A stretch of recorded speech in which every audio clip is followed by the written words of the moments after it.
Oke, ini ada lagi yang ingin kami perlihatkan ke Pak Buas. Terima kasih. Ini apa lagi nggak tahu nih Pak. Banyak sekali ini. Oke, silakan bercerita. Jreng jreng. Ini adalah di piring ini 3 tusuk sate. Kenapa 3 Pak? Boleh cerita Pak?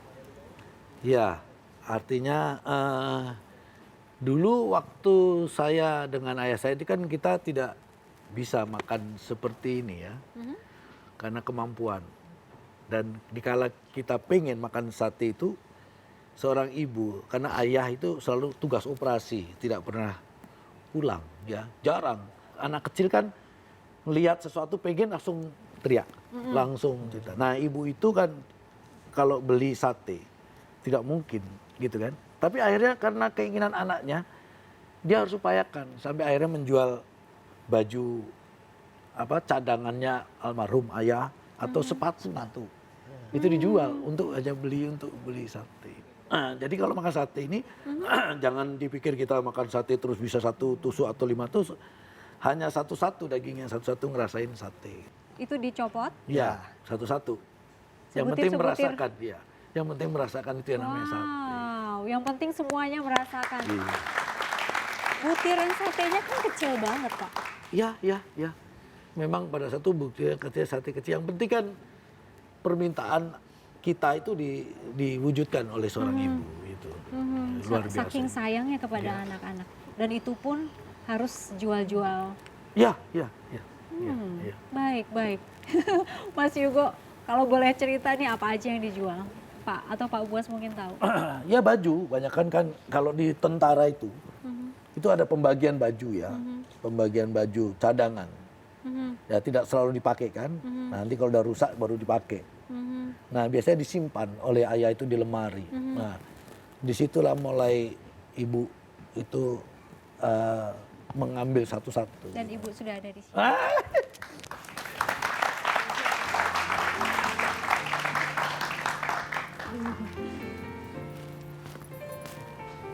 Mas Yugo nanti bisa pindah kemari ya. Mas Yugo sedih kenapa ini? Silakan.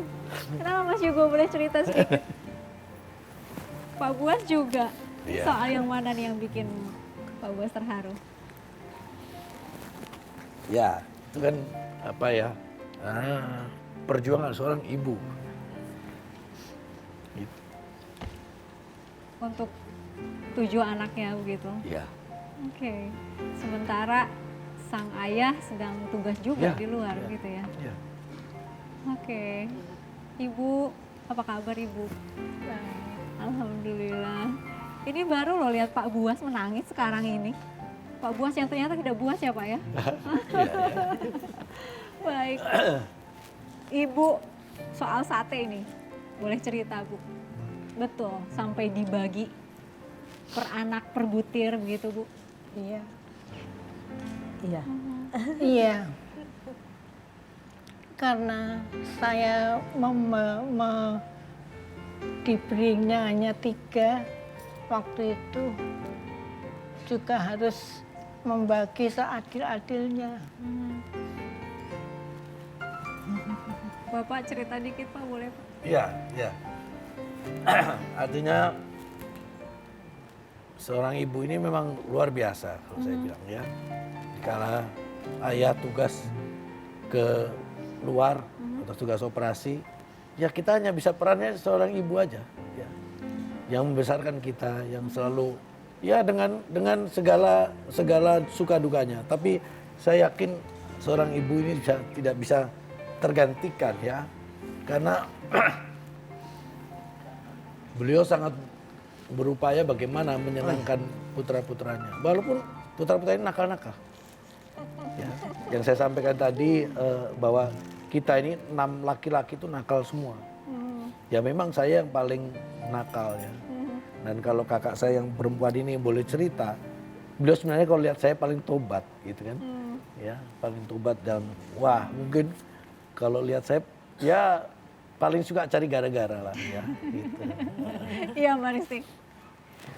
Iya. Paling suka cari gara-gara ya. Dari kecil ya, dari kecil begitu memang sering ada aja ya yang dikerjakan supaya di rumah rame. Jadi semua jadi ribut gitu. Jadi kalau contohnya ya, kami biasa disiplin sebelum sekolah pagi hari, malam itu sudah harus disiapkan pakaian yang akan dipakai keesokan paginya. Itu sudah harus lengkap. Nah kalau dia itu biasanya nggak lengkap, nyari kaos kakinya aja susah. Nah yang ada pagi-pagi dia bangun, kaos kaki adiknya yang diambil. Jadi yang kena marah adik saya, yang kembar.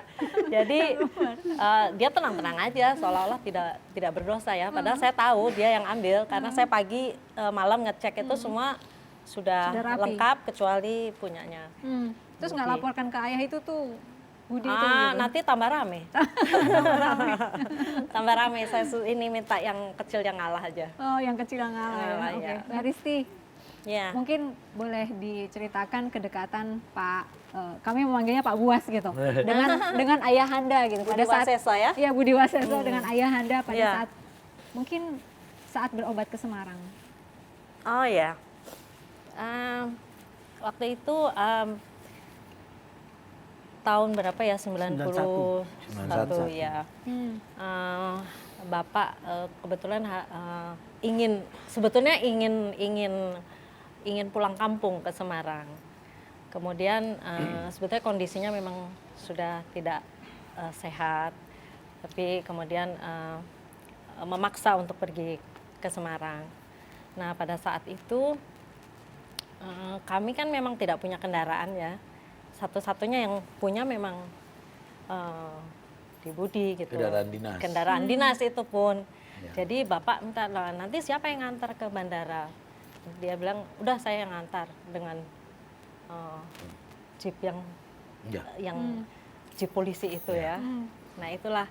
Jadi kemudian di sana saya kira 3 hari setelah cuci darah beliau wafat hari Jumat. Nah memang seperti menyesal ya, kami semua menyesal gitu, karena pada saat itu tidak banyak yang bisa kami support lah untuk kondisi bapak. Jadi memang Budi yang bertanggung jawab waktu itu ya. Oke. Jadi mulai beliau wafat sampai dimakamkan. Nah itu forrader segala macam dia yang mengurus gitu. Tapi itu kebanggaan itu sendiri memang- untuk dia. Ada soal surat yang ditinggalkan? Oh ya, itu kan dikala kebiasaan almarhum itu kalau ada putranya yang anak pertama, itu beliau berupaya ikut menebus entah berapa, tapi beliau ikut andil menebus dari rumah sakit. Nah dikala saya itu kan istri dalam kondisi hamil. Nah beliau udah ngeliat-liat saya bahwa istri saya sedang kondisi hamil. Nah disitulah saya tidak tahu bahwa ayah saya itu menulis surat yang pada intinya surat itu adalah mengatakan bahwa saya tidak bisa melihat anakmu lahir. Tapi sebagai saya sudah menjadi kebiasaan saya, dan saya akan membantu kelahiran cucu anak pertama dari anak-anak saya gitu. Ya itu yang nilainya adalah waktu zamannya itu adalah Rp200.000.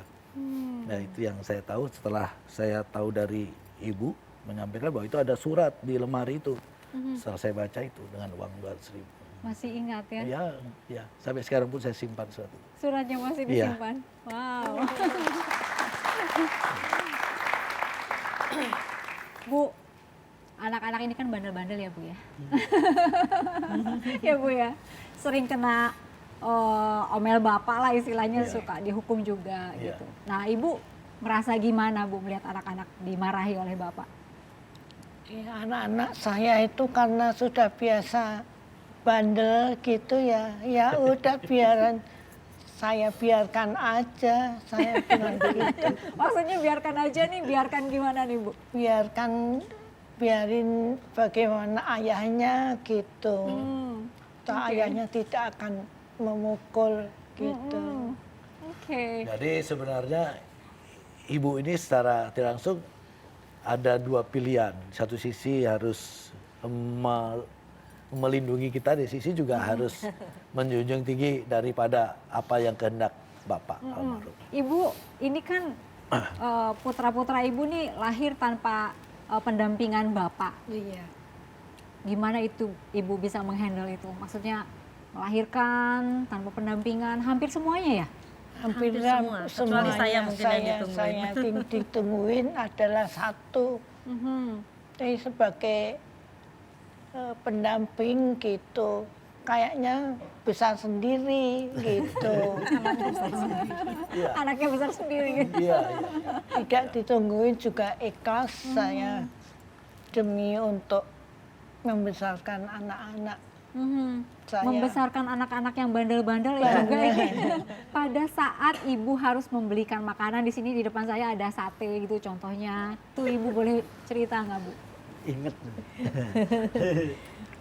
Acara ini ya sate nih, saya merasa dirugikan gitu. Kalau satenya itu Hasil itu ya, Hasil. hasil dari jual sepatunya Bapak. Iya. Jadi ibu ini pada akhirnya membelikan sate kita, itu ibu juga ada rasa penyesalan. Kenapa? Harus mengorbankan baju ayah, sepatu ayah yang menjadi cadangan itu sebenarnya. Jadi kadang-kadang kalau ibu melihat ini, sepertinya ada rasa berdosa gitu. Ya, pada saat itu ya, karena pada asalnya ayah begitu pulang dari operasi itu, biasanya yang dilihat lemari ya, loh kemana kok baju saya yang ini nggak ada, yang ini nggak ada gitu kan. Nanti ibu diam ya, nanti baru pelan-pelan ibu menyampaikan saya jual untuk anak-anak gitu kan. Gitu. Bapak nggak apa-apa? Enggak apa-apa, Bapak. Nggak marah ke Ibu? Enggak. Enggak. Enggak. Baiklah. Iya. Wah, punya kenangan ya. Iya. Oke, Bu, apa Bu pesan Ibu kepada putra Ibu yang satu ini? ya saya pesan supaya kerja yang baik-baik di masyarakat. Iya. Baik, Ibu sedikit saja. Ibu sering was-was nggak? Sering juga. Sering juga. Baik, terima kasih Pak Budi Waseso sudah hadir selama 1 jam berbagi bersama kami. Kita jumpa lagi pekan depan dengan tokoh yang lain. Sampai jumpa.